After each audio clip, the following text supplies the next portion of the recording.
قیامت کی تیاری کیا کی؟ اس نے عرض کیا، حدیث ہے بخاری اور مسلم کی متفق علیہ، عرض کیا یا رسول اللہ ما اعددت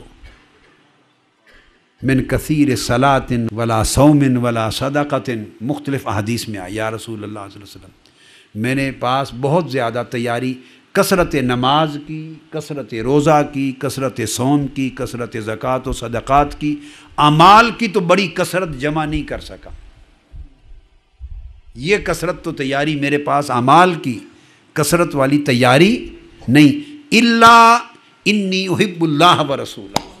مگر یہ تیاری ہے یا رسول اللہ آپ سے محبت بہت ہے، آپ سے محبت بڑی ہے آقا، اللہ اور اللہ کے رسول سے محبت بڑی ہے۔ اب یہاں ایک نکتہ بتانا چاہتا ہوں، دو لفظ ہیں، انی احب اللہ و رسول، اللہ سے اور اللہ کے رسول سے محبت بڑی۔ اب اللہ سے محبت ہوتی تو راتوں کو جاگتا بھی، اللہ سے محبت ہوتی تو ساری رات سوتا رہتا، اللہ سے محبت ہوتی، اللہ کی محبت سونے دیتی، پھر کچھ لمحے تو جاگتا، تہجد بھی پڑھتا۔ اللہ سے محبت ہوتی تو اس کے اندر عبادت بھی بڑھتی، عمل صالح بھی بڑھتا، اس کی یاد اور ذکر بھی بڑھتا۔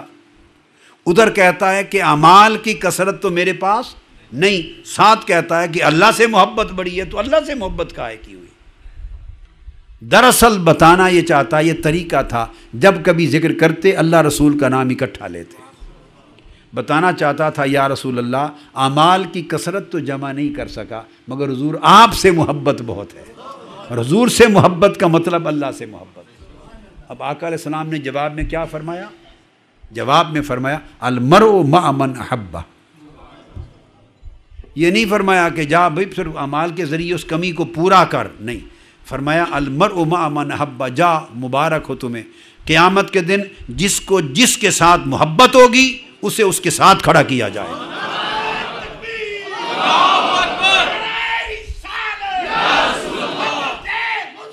اللہ کے ساتھ تو کھڑا نہیں کیا جانا نا اس نے قیامت کے دن، اگر اللہ سے محبت ہے تو اللہ کے ساتھ تو اس کا حساب و کتاب نہیں ہونا، نہ اللہ کے ساتھ کھڑا کیا جانا۔ کس کے ساتھ کھڑا کیا جائے گا؟ آقا علیہ الصلوۃ والسلام کے ساتھ۔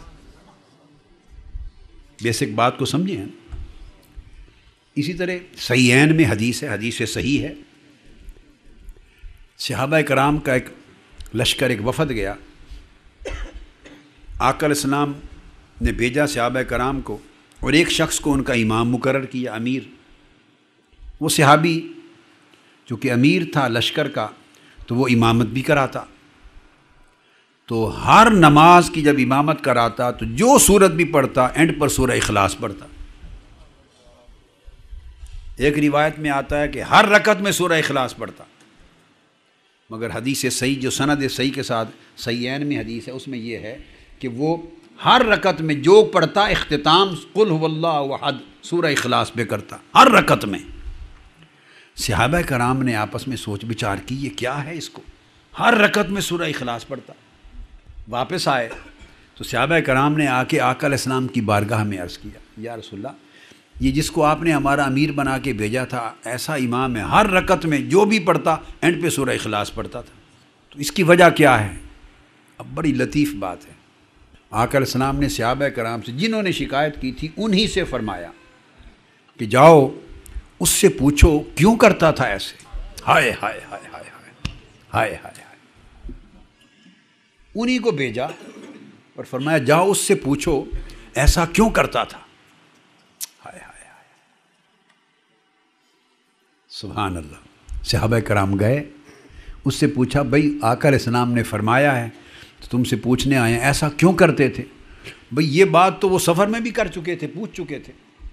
پوچھتے تو آئے تھے، مطمئن نہیں ہوئے تھے، تبھی تو آقا علیہ السلام سے آ کے شکایت کی تھی۔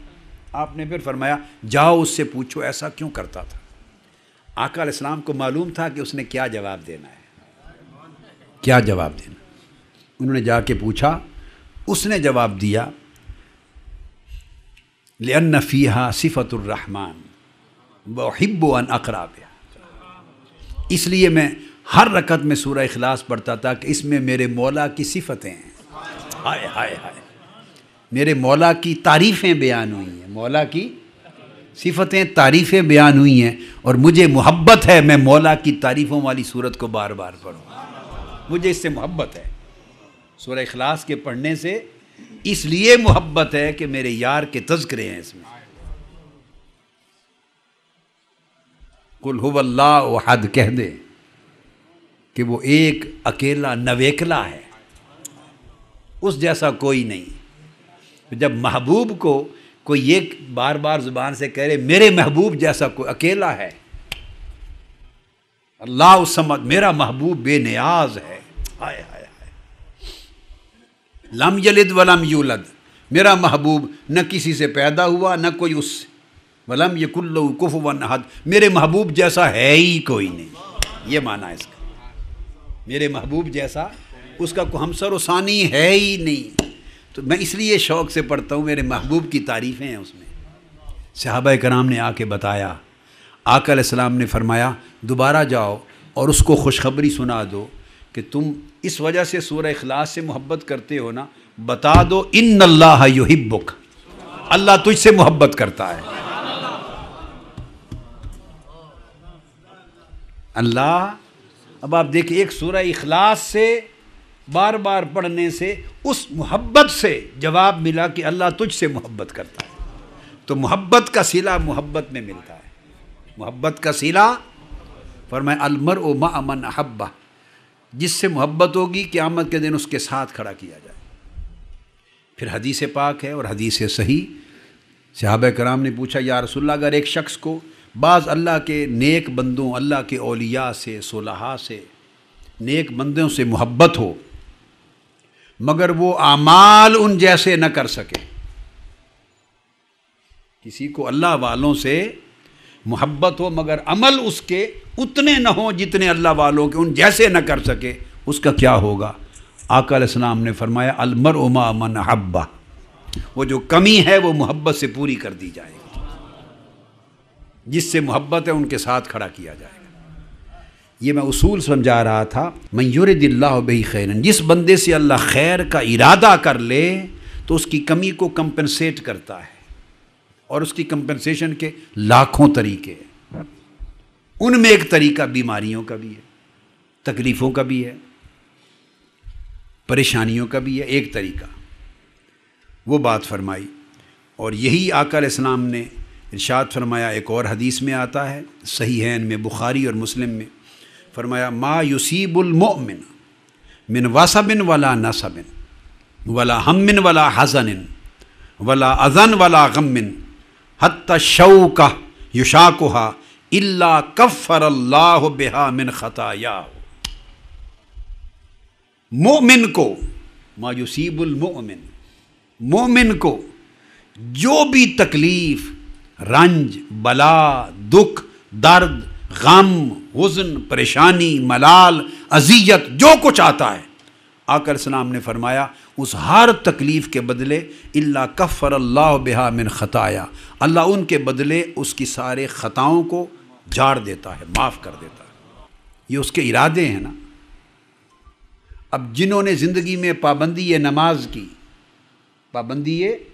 نماز کی، بیٹے اور بیٹیاں کے لیے خاص طور پہ اور ساروں کے لیے بطور خاص نصیحت ہے، نماز کی پابندی کی اور کبھی نماز ترک نہ کی، پنجگانہ، نماز پنجگانہ ترک نہ کی، تو آقا علیہ السلام نے فرمایا الصلوات الخمس والجمعۃ الی الجمعہ ورمضان الی رمضان مکفرات لما بینہن اذا اجتنبت الکبائر۔ فرمایا جس نے ماہ رمضان کے روزے رکھے اور اگلا سال آیا تو تب بھی پورے روزے رکھے، دن کے روزے رکھے، رات کو قیام کیا رمضان کا پورا،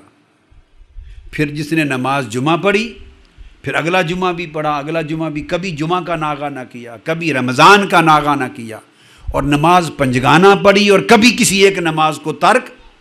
نہ کیا، تو آقا علیہ السلام نے فرمایا مکفرات لما بینہن اذا اجتنبت الکبائر، اگر کبیرہ گناہ وہ نہ کرے، کبائر سے بچتا رہے، تو چھوٹے جتنے گناہ ہیں وہ پنجگانہ نمازوں کے درمیان کے ہوں، جمعہ سے جمعہ تک ہوں، یا ماہ رمضان سے اگلے ماہ رمضان تک ہوں، وہ سارے اللہ پاک مٹا دے گا۔ جب اللہ پاک کسی سے بھلائی کا ارادہ فرماتا ہے تو اسے کچھ توفیق دے دیتا ہے، یعنی نماز پنجگانہ کا پابند کر دیتا ہے، فرائض عبادات کا پابند کر دیتا ہے۔ جو پابندی اتنی کرے کہ کبھی ترک نہ کرے تو اس کے التزام اور پابندی کی برکت سے درمیان کے چھوٹے گناہ اللہ پاک اس کی برکت سے مٹاتا رہتا ہے، تو یہ عمل خود توبہ بن جاتے۔ پھر حدیث ہے صحیح مسلم میں، آقا علیہ السلام نے فرمایا، صحابہ کرام سے خطاب کیا، لو ان نہرا بباب احدکم یغتسل فیہ کل یوم خمسا، آقا علیہ السلام نے پوچھا، حل یبقى من درنہ شیء؟ قالوا لا یبقى من درنہ شیء، قال فذلک مثل الصلوات الخمس یمحو اللہ بہن الخطایا۔